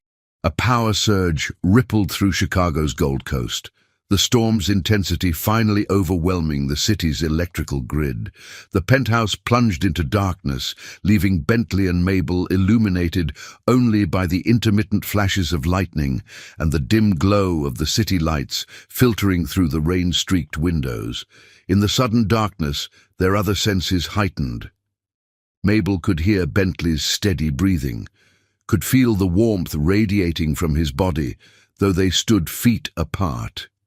The air between them felt charged, electric, with unspoken words and newly acknowledged feelings. No, she finally answered his earlier question, her voice barely above a whisper. I wouldn't have said yes. Why not? His voice came from somewhere closer than before, though she hadn't heard him move. Lightning flashed, freezing him in mid-step, his expression a study in intensity. In that brief illumination, she saw everything she'd been trying to deny, the love in his eyes, the vulnerability in his stance, the hope and fear warring across his features. Because I've worked too hard to be taken seriously in this world. The words came easier in the darkness, as if the lack of light granted permission for honesty. Because the moment people found out, every promotion, every achievement would be questioned. She laughed bitterly. She slept her way to the top. I've heard them whisper it already, just because you treat me with respect. Thunder rolled overhead, and Mabel felt it vibrate through the floor beneath her feet. Do you know what they say in the break room? What they whisper when they think I can't hear? No wonder she gets all the best assignments. Have you seen how the CEO looks at her? Since when do you care what people whisper? Bentley's voice was closer now, though still cloaked in shadow. Since I fell in love with my boss and couldn't trust myself to make rational decisions anymore. The confession echoed in the darkness, bouncing off marble floors and floor-to-ceiling windows. Lightning flashed again, revealing them standing mere inches apart, the truth finally laid bare between them. Rational? Bentley's laugh was soft, tinged with something like wonder. You want rational? I've had board members suggest replacing you because you're too influential, because I trust your judgment more than theirs. Another flash of lightning, another glimpse of his face as he continued. I've sat through meetings unable to focus because you wear that damn blue dress that makes your eyes shine. I've drafted resignation letters a dozen times, thinking it would be easier to walk away than love you in silence another day. Stop. But her protest was weak, her hand reaching for him in the darkness. No. His fingers found hers, intertwining with a certainty that belied the chaos around them. You want truth? Here it is. I love you, Mabel Sawyer. Inappropriately, completely, and with absolutely no rational thought involved. The power tried to surge back, lights flickering briefly before plunging them into darkness once more. In that brief illumination, Mabel saw the scattered party supplies still lying where they'd fallen, physical evidence of the deception that had led them here. But somehow, in the darkness, those lies seemed less important than the truths finally being spoken. Do you know when I first knew? His voice was soft, reflective. It was that day in Singapore, during the merger negotiations. You'd been up for 36 hours straight, coordinating between time zones, keeping everything running smoothly. I walked into the conference room at dawn and found you asleep at the table, surrounded by documents, your hair falling out of that elegant twist you always wear. Another flash of lightning, another glimpse of his face lost in the memory. You looked so human in that moment, so far from the perfect professional image you always maintain, and all I could think was that I wanted to see you like that every morning for the rest of my life. Mabel's breath caught. Why didn't you say something then? Because you woke up and immediately apologized for being unprofessional, started gathering the documents, fixing your hair, rebuilding those walls you keep so carefully maintained. His thumb traced patterns on her palm. I realized then that you needed those walls, that professional distance. Who was I to take that from you? And now, her voice wavered slightly. What changed? Nothing. Everything. Thunder punctuated his words. I finally realized that loving you in silence was slowly killing me. That pretending you were just my executive assistant was the biggest lie I've ever told, bigger than the birthday party deception, bigger than any corporate deal I've ever made. The storm seemed to intensify around them, rain lashing against the windows in horizontal sheets. But inside the penthouse, in the darkness that made honesty easier, two hearts beat in perfect synchronization. I've spent 3 years watching you, Mabel admitted softly. 3 years memorizing the way you take your coffee, black before noon, 1 sugar after. The way you loosen your tie 2 notches when you're stressed. The way your eyes crinkle at the corners when you're truly amused, not just being polite. Lightning flashed again, catching the smile that curved his lips. I thought I was being subtle. You were. I was just paying too much attention. She stepped closer, drawn by the warmth of him in the darkness. Do you know how many times I've had to stop myself from reaching out? From straightening your tie or brushing lint off your jacket? Such simple things, but they felt so dangerous. Because they would have been real, he finished for her. Not professional courtesy, but genuine care. Yes. The word was barely a breath between them. Every touch, every glance, every moment of genuine connection felt like playing with fire. His free hand found her waist in the darkness, pulling her closer. And now? Are we still playing with fire? Now we're burning? She tilted her face up to his, though she could barely see him in the darkness. and I'm terrified of the ashes we might become." Thunder crashed directly overhead, making the windows rattle in their frames, but neither of them flinched, too lost in the gravity pulling them together. "What if we don't burn to ashes?" His voice was rough with emotion. "What if we forge something stronger instead, like steel in a furnace, made stronger by the heat?" "Always the optimist," she teased, but there was wonder in her voice. "Only with you." His hand slid up to cup her cheek. "Only about us." The power surged again, lights flickering to life for a brief moment before dying once more. But in that instant, they saw each other clearly, all the love and fear and hope written plainly across their faces. "This changes everything," Mabel whispered. "No." Bentley's voice was firm. "This just makes official what's been true for years. We've always been more than boss and assistant. We've always been partners, equals, two halves of something greater than ourselves." "The board won't see it that way. The board sees what we show them." His thumb traced her cheekbone. "And what they'll see is the same brilliant, capable woman who's been running circles around them for years. The same uncompromising professional who's helped build this company into what it is today. And if they don't, then they lose us both." The certainty in his voice made her heart skip. "I meant what I said about those resignation letters, Mabel. If it comes down to choosing between you and this company, it's no choice at all. I won't let you give up everything you've built." "I'm not giving up anything." Lightning illuminated his smile. "I'm gaining everything that matters." The storm continued to rage outside, but in the darkness of the penthouse they found their own kind of peace. The truth had finally broken free between them, stripped of corporate masks and professional distance by the simple act of not being able to see each other clearly. "Kiss me," Bentley whispered, and this time there was no hesitation in Mabel's response. Their lips met in the darkness, finding each other with the certainty of stars aligning. This kiss was different from their earlier ones, slower, deeper, full of promises and possibilities. His hands tangled in her hair, finally freeing it from its elegant twist. Her fingers gripped his shirt, anchoring herself to him as the storm raged around them.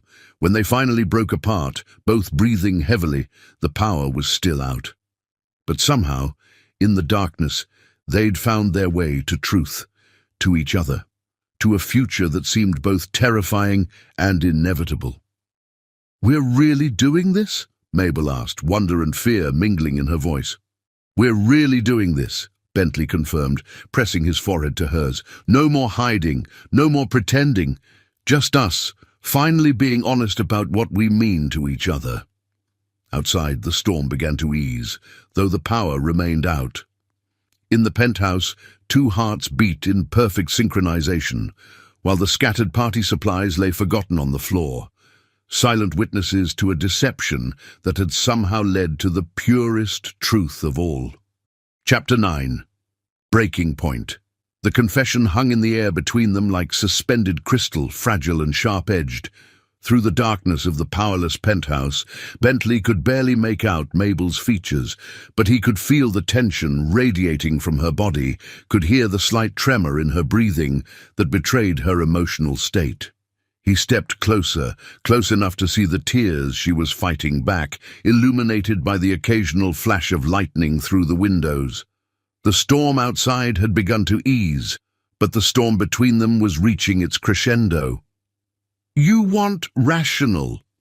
His voice was rough with emotion. "I've had board members suggest replacing you because you're too influential, because I trust your judgment more than theirs. I've sat through meetings unable to focus because you wear that damn blue dress that makes your eyes shine. I've drafted resignation letters a dozen times, thinking it would be easier to walk away than love you in silence another day." "Stop!" She tried to step back, but his hands came up to frame her face, holding her gently in place. "No." The word was both gentle and firm. "You want truth? Here it is. I love you, Mabel Sawyer, inappropriately, completely, and with absolutely no rational thought involved. The power flickered briefly, giving him a glimpse of her expression. Vulnerable, afraid, and filled with a longing that matched his own. Then darkness fell again, but he could feel her trembling beneath his touch. "This can't happen," she whispered, even as her hands came up to grip his wrists, not pushing him away but holding on as if he were an anchor in a storm. "We can't happen." "Why not?" "Because it will destroy everything we've built. The company, our careers, the respect we've earned, or it could make it all stronger." His thumbs traced her cheekbones, wiping away tears she hadn't realized she'd shed. "Think about it, Mabel. Everything we've accomplished separately. Imagine what we could do together, without having to hide how we feel." Lightning flashed again, illuminating the war of emotions on her face. "It's not that simple, isn't it?" He pressed his forehead to hers, breathing in the familiar scent of her perfume. "We've spent 3 years pretending, 3 years maintaining professional distance while our hearts beat in sync. 3 years loving each other in silence. Isn't that harder than just being honest?" "Honesty?" She laughed, but the sound was watery. "Like the honest birthday party you invented?" "I know." Guilt colored his voice. "I know I went about this all wrong. But the feelings behind it, the desperation to finally bridge this gap between us, that was honest. That was real." Thunder rumbled in the distance, softer now, the storm moving away from the city, but in the penthouse, the air remained charged with electricity of a different kind. "Do you know what scares me most?" Mabel's voice was barely a whisper. "It's not the board's reaction, or office gossip, or even potential damage to my career. It's how much I want this, how completely I love you, despite everything telling me I shouldn't." The confession hit Bentley like a physical blow. His hands slid into her hair, freeing it from its elegant updo, needing to touch her, to ground himself in this moment. "Why shouldn't you love me?" His voice was rough with emotion. "Because I'm your boss? Because it might complicate things?" "Life is complicated, Mabel. Love is complicated. But that doesn't make it wrong." "No," she agreed softly. "But it makes it dangerous. More dangerous than denying ourselves happiness. More dangerous than spending our lives wondering what might have been." The power surged briefly again, long enough for them to see each other clearly. Mabel's hair fell in waves around her shoulders, Bentley's usual corporate polish completely undone. They looked at each other without masks or pretenses for perhaps the first time. "I'm tired," Mabel admitted. "Tired of pretending, tired of maintaining professional distance when all I want is to be close to you. Tired of acting like my heart doesn't race every time you say my name." "Then stop pretending." His hand slid down to her shoulders, warm through the silk of her dress. "Be real with me, Mabel. Be honest about what you want." "What I want?" She stepped closer, eliminating the last bit of space between them. "I want to stop questioning every interaction, analyzing every glance for hidden meaning. I want to be able to touch you without finding professional excuses. I want—" Her words were cut off by his lips crashing into hers. The kiss was different from their earlier ones, desperate, hungry, years of denied passion finally breaking free. His hands tangled in her hair while hers gripped his shirt, pulling him closer as if they could erase 3 years of professional distance in a single moment. When they finally broke apart, both breathing heavily, the city lights through the windows provided just enough illumination to see each other's faces. "I love you," Bentley said again, the words falling from his lips like a prayer. "Not as my assistant, not as a corporate asset, but as the brilliant, frustrating, beautiful woman who's completely transformed my world." Mabel's hand smoothed over his chest, feeling his heart racing beneath her palm. "This changes everything." "Only if we let it," He caught one of her hands, pressing it more firmly against his heart. At work, you're still the most competent executive assistant I've ever had. Nothing changes there, no favoritism, no special treatment. If anything, I'll be harder on you to prove there's no bias. And after hours? His smile was visible even in the dim light. After hours, we can finally be ourselves. No more pretending, no more professional distance, just us being honest about how we feel. The board will have questions. Let them question. His free hand traced the line of her jaw. Your work speaks for itself, Mabel. Your accomplishments, your intelligence, your dedication, those things are undeniable. Anyone who suggests otherwise will have to answer to me. I don't need you to defend me. I know. He smiled. That's one of the countless reasons I love you. You're the strongest person I know, Mabel Sawyer. You don't need anyone's protection or validation, but that doesn't mean you have to face everything alone anymore. Thunder rumbled again, more distant now, the storm moving away from the city. But in the penthouse, something else was breaking. Walls of professional distance, barriers of corporate propriety, all crumbling in the face of a love too powerful to deny any longer. "Kiss me again," Mabel whispered, and this time there was no hesitation in her voice. Bentley complied, pouring 3 years of longing into the kiss. His hands framed her face while hers slid up to tangle in his hair, messing it up further. They kissed like they were making up for lost time, like they were trying to speak every unspoken word through the press of lips and sweep of tongues. When they finally separated, both breathing heavily, the power suddenly returned. Light flooded the penthouse, revealing their disheveled state, Mabel's hair wild around her shoulders, Bentley's tie completely undone, both of them looking thoroughly kissed and utterly unrepentant. "No going back," Mabel said softly, though it wasn't quite a question. "No going back," Bentley confirmed, tucking a strand of hair behind her ear. "Only forward, together." The storm had passed, leaving Chicago washed clean in its wake. Through the windows, stars began to peek through breaks in the clouds, as if the universe itself was blessing this new beginning.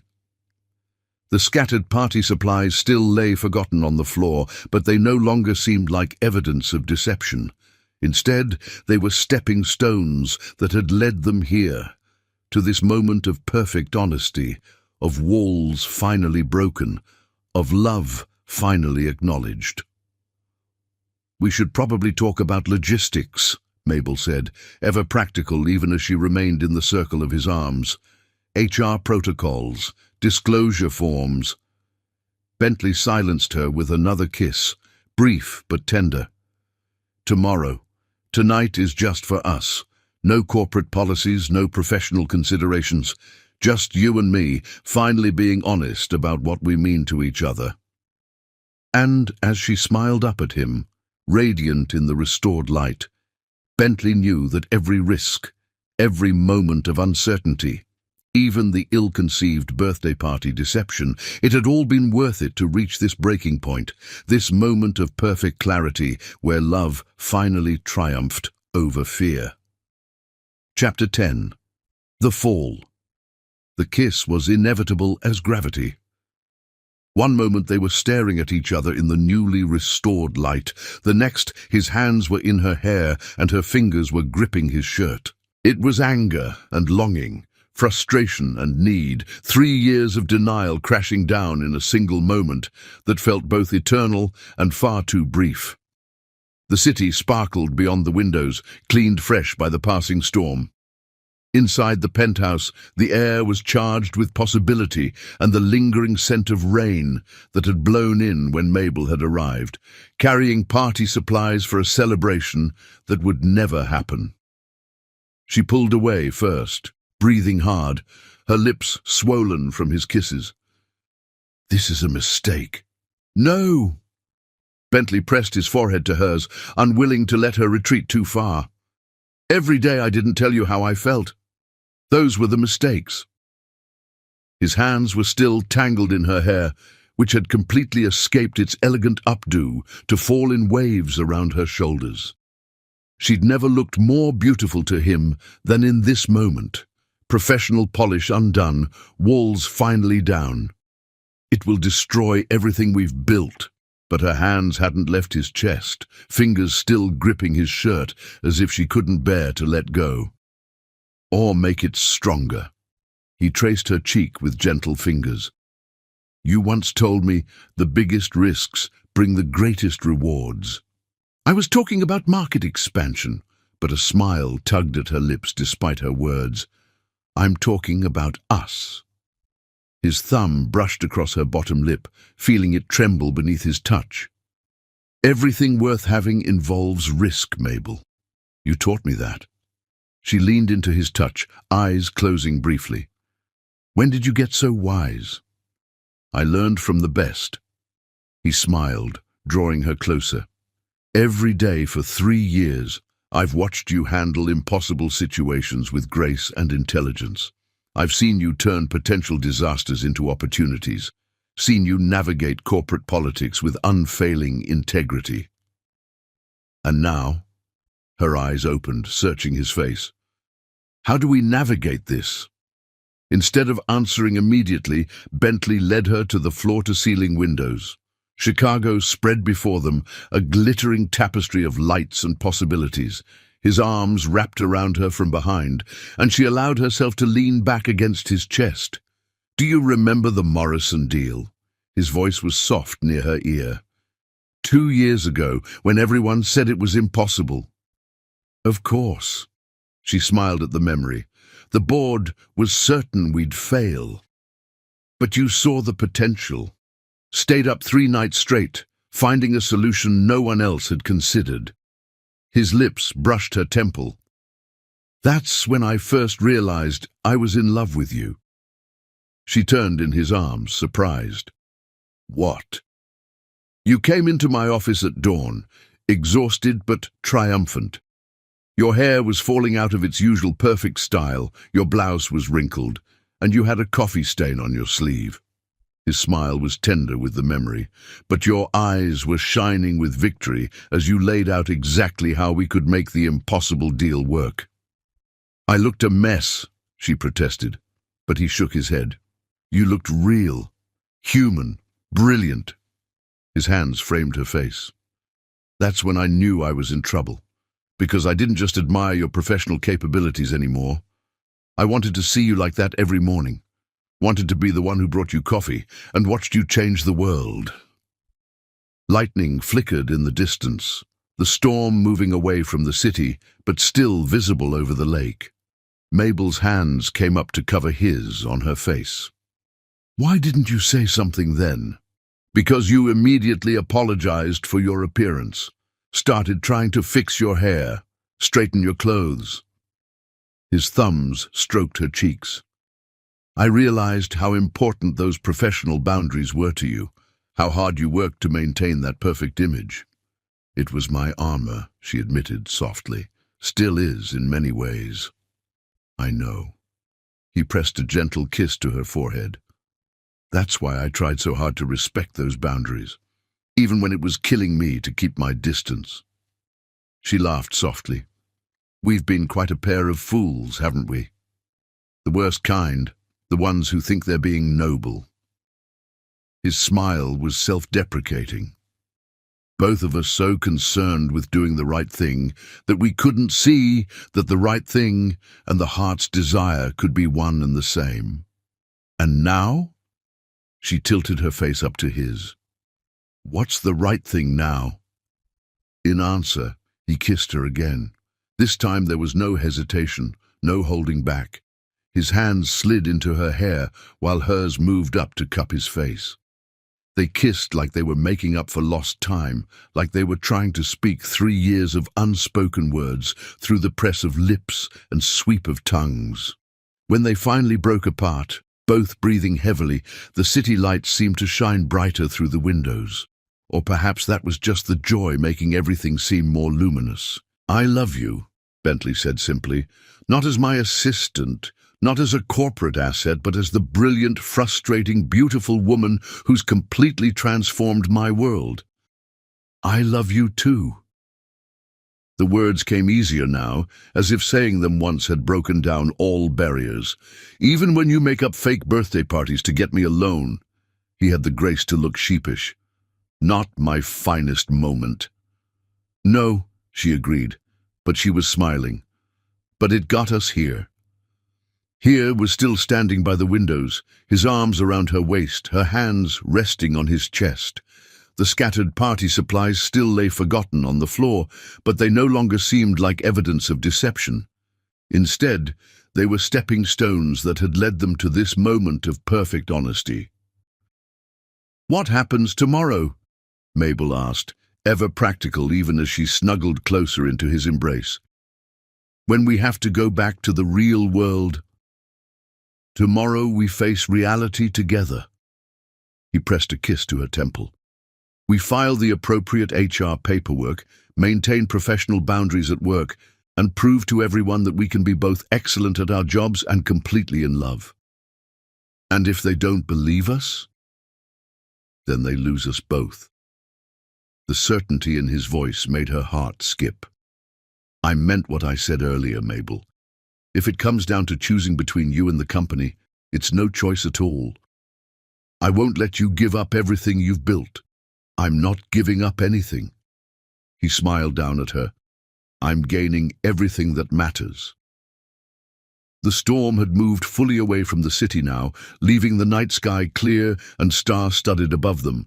Chicago's lights twinkled below, a mirror image of the heavens, while in the penthouse, two hearts beat in perfect synchronization.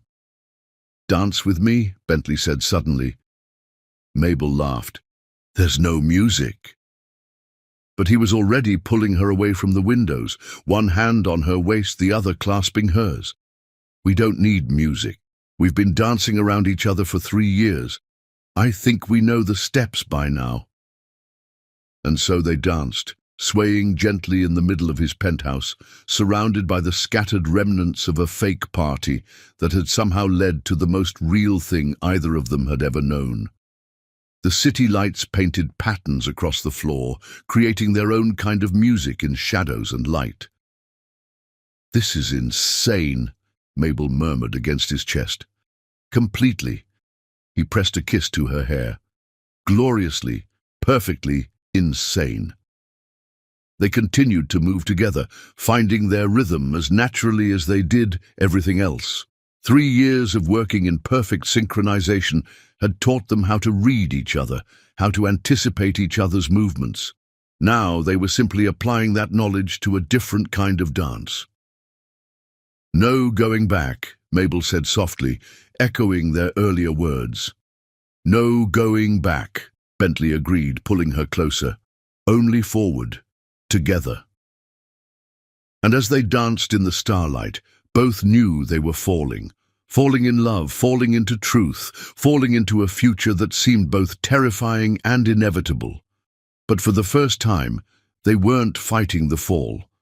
They were embracing it, trusting that whatever came next, they would face it together. Chapter 11. New dawn morning found them on Bentley's balcony, watching the sun rise over Lake Michigan. Mabel wore his shirt, hair wild from his fingers, while he stood behind her in just his trousers, arms wrapped around her waist. The city was waking up below them. But in their private sanctuary high above Chicago, time seemed to move at its own pace. The first rays of sunlight painted the lake in shades of gold and rose, a new day dawning in more ways than one. Mabel leaned back against Bentley's chest, feeling his heart beat steady and strong against her spine. "We need rules," she said, practical even in this intimate moment. "Anything." His lips brushed her temple. "I keep my job." She turned in his arms to face him, needing him to understand the importance of this. "No favoritism, no special treatment. If anything, you have to be harder on me than before." "Done." His eyes were serious despite his smile. "Though you should know, half the board already thinks I'm too hard on you. Marcus says I overcompensate to avoid showing favoritism." She raised an eyebrow. And do you? Probably. He tucked a strand of hair behind her ear. It was easier to be strictly professional than risk revealing how I really felt. The sun continued its ascent, casting long shadows across the balcony. Below, the city was coming to life, traffic beginning to build on the streets, early morning joggers dotting the lakefront path. "We tell HR immediately," Mabel continued, "everything transparent and by the book. Already drafted the email." At her surprised look, he smiled. "I may have spent part of the night planning while you were sleeping." "Of course you did." She shook her head fondly. "Always the CEO, even at 4 in the morning. Someone has to be practical." His hands settled on her waist. "Though I seem to remember you making some very compelling arguments against practicality last night." Heat bloomed in her cheeks at the memory. "That's exactly why we need these rules. We have to prove we can separate personal and professional." "We will." He pressed a kiss to her forehead. "Though I reserve the right to admire you from afar during board meetings. As long as it stays from afar during office hours." But she was smiling. "I mean it, Bentley. Everything has to be completely above board. No lingering touches. No meaningful glances across conference rooms." "What about meaningless glances? Be serious." "I am serious." He caught her hands in his. "I understand what's at stake here, Mabel. Your reputation, your career, everything you've worked for. I won't jeopardize that." The sunrise had fully painted the sky now, turning the lake into a mirror of fire and gold. Mabel studied his face in the morning light, seeing the sincerity in his eyes, the quiet determination in his expression. "And if it doesn't work?" The question that had been haunting her finally escaped. "If we crash and burn?" "Then we crash and burn." He pulled her closer. "But at least we'll have been brave enough to try." She laid her head on his chest, listening to his steady heartbeat. "I'm scared," she admitted softly. "Of what?" "Of how much I love you." The words were muffled against his skin. "Of how completely you've become part of my world. Of what happens if this all falls apart." His arms tightened around her. "Do you know what scares me?" She tilted her face up to look at him. "What?" "The thought of going back to how things were. Of pretending you're just my assistant. Of maintaining professional distance when all I want is to hold you like this." His voice was rough with emotion. "I've spent 3 years loving you in silence, Mabel. I can't go back to that." The sun had fully risen now, bathing them in golden light. The city hummed with life below, but on their private balcony they remained in their own world for a few moments longer. "One day at a time," Mabel said finally. "That's how we'll do this." "One day at a time," he agreed, "starting with HR paperwork." She laughed despite herself. "Very romantic." "I thought you wanted professional?" But his eyes sparkled with amusement. "Though I suppose I could make the paperwork filing more romantic. Candlelight in the HR office, perhaps some soft music while we sign disclosure forms." "Stop!" But she was laughing fully now, the sound carrying across the morning air. "This is exactly what we need to avoid. Professional at work, remember?" "Strictly professional," he agreed, then proved how unprofessional he could be by pulling her into a kiss that made her forget all about HR paperwork and disclosure forms. When they finally broke apart, the sun was fully up and reality was beginning to creep back in. They would have to face the world soon, meetings and mergers, board members and office politics. But for now, they had this moment, this perfect sunrise, this new beginning. "I should go home and change," Mabel said reluctantly. "I can't exactly show up to work in your shirt." "Why not?" "It looks better on you anyway." She swatted his arm playfully. "Because we're trying to be professional, remember?" "Right. Professional." He pressed one last kiss to her temple. "Though, for the record, you've never looked more beautiful than you do right now." The compliment made her blush, but she forced herself to step back. "I'll see you at the office." "Wait." He caught her hand before she could leave. "Have dinner with me tonight." A proper date. No fake birthday parties involved. Her smile was radiant in the morning light. "I'd like that." As she gathered her things and prepared to leave, Bentley watched her move through his penthouse with easy familiarity, as if she belonged there. In many ways, she did. She'd been part of his life, his world, his heart for 3 years. The only difference now was that they could finally acknowledge it. "Mabel!" he called just before she reached the elevator. She turned, still wearing his shirt, hair messy from his fingers, looking more beautiful than he'd ever seen her. "Yes, I love you." Her smile could have outshone the sunrise. "I love you too, even when you make up fake birthday parties to seduce me. Never going to let me live that down, are you?" "Not a chance." The elevator dinged its arrival. "See you at the office, Mr. Lawson. See you at the office, Ms. Sawyer." And as the elevator doors closed between them, both knew that while maintaining professional distance at work would be challenging, what they'd found together was worth any amount of careful boundaries and HR paperwork. They had faced their fears, admitted their feelings, and chosen to be brave enough to try for something real. The sun continued its ascent over Chicago, promising a new day full of possibilities. And in a high-rise apartment and a penthouse suite, 2 hearts beat in perfect synchronization, ready to face whatever challenges lay ahead, together. Chapter 12. Epilogue. 6 months later. The Chicago skyline glowed gold in the late afternoon sun, the same way it had on that fateful evening 6 months ago. Mabel Sawyer stood at the familiar floor-to-ceiling windows of the Lawson Enterprises boardroom. But this time, she wasn't just the CEO's executive assistant. 3 promotions in 6 months, each one earned through brutal competition and flawless execution, had led to this moment. "The board is staring," she whispered to Bentley, who stood close enough for their shoulders to brush, professional but intimate. "Let them." His hand found hers under the conference table, hidden from view. A small smile played at his lips. "Ready to show them why I fell in love with your mind first." She squeezed his hand once before releasing it, straightening her jacket as she rose. The boardroom fell silent, all eyes on her.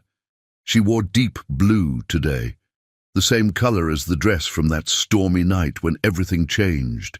Her natural hair was styled in an elegant crown of braids, no longer hiding behind conservative corporate styles.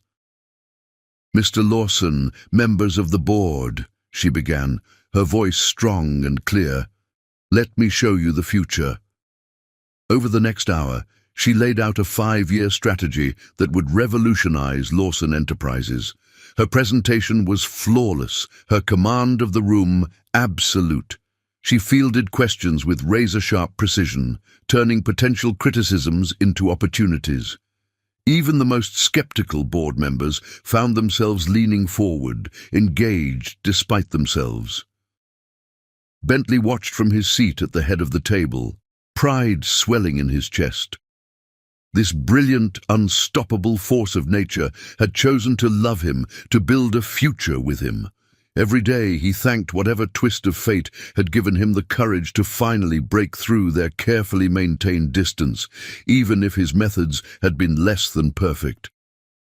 The sun was setting by the time the presentation concluded, painting the boardroom in shades of amber and rose. The board members filed out, still discussing Mabel's proposals in excited tones. Even Harrison, who'd been the most vocal critic of their relationship, stopped to shake her hand. When they were finally alone, Bentley pulled her into his arms. "You were magnificent." Professional distance in the office, remember? But she was smiling as she settled against his chest. "The workday ended 10 minutes ago." He pressed a kiss to her temple. "And you deserve to be celebrated. That was the most brilliant strategy presentation I've ever seen. Better than your Singapore merger pitch? Much better, though I might be biased. She laughed, the sound echoing in the empty boardroom, just a little. They stood together at the windows, watching the city transition from day to night. 6 months had changed so much, yet some things remained beautifully constant, the way their hearts beat in sync, the perfect fit of her head under his chin, the electricity that still sparked whenever their eyes met across a room. "Do you ever regret it?" Mabel asked softly, "taking the risk?" "Never." His arms tightened around her. "Though I do regret the fake birthday party. Not my finest moment." "I don't know." She turned in his arms to face him. "It led us here, didn't it? Sometimes the messiest beginnings lead to the most beautiful endings." "Who says this is an ending?" Bentley reached into his pocket, dropping to one knee as he pulled out a small velvet box. "I'm rather hoping it's just the beginning." Mabel's hands flew to her mouth as he opened the box, revealing a stunning ring that caught the last rays of sunset. "Mabel Sawyer," he began, his voice rough with emotion, "you've been running my life for 3 years, my heart for just as long. You challenge me, inspire me, make me better in every way. Will you marry me?" Tears sparkled in her eyes as she looked down at him. "The board will have opinions about this." "Let them," he grinned. "You just showed them exactly why you're irreplaceable. This isn't about corporate mergers or power plays. This is about me loving you, wanting to build a future together." "In that case," she pulled him to his feet, wrapping her arms around his neck. "Yes. 1,000 times yes." The ring slid perfectly onto her finger, as if it had been waiting for this moment. Their kiss was sweet and tender, full of promises and possibilities. "We're going to change the world together," Bentley whispered against her lips. "We already have." She smiled up at him. "But I can't wait to see what we do next." As night fell over Chicago, the boardroom where they'd maintained professional distance for so long became the site of their newest beginning. The city lights twinkled below like earthbound stars, while in the glass tower above, 2 hearts beat as one, ready to face whatever challenges lay ahead. The deception that had brought them together had long since been forgiven, transformed into a story they would tell their children someday, about how sometimes love requires a little courage, a lot of trust, and occasionally a fake birthday party to break down the walls we build around our hearts. Bentley held his fiancée close, marveling at how perfectly they fit together. In the reflection of the windows, he could see their future stretching out before them, bright, beautiful, and full of endless possibilities. "I love you," he murmured into her hair. "I love you too," she replied, her new ring catching the city lights. "Even when you make up fake parties to propose to me." His laughter joined hers, echoing through the boardroom where their story had begun and would continue to unfold, one beautiful chapter at a time. Outside, Chicago's lights sparkled like diamonds scattered across velvet, a fitting celebration for a love that had finally found its perfect moment.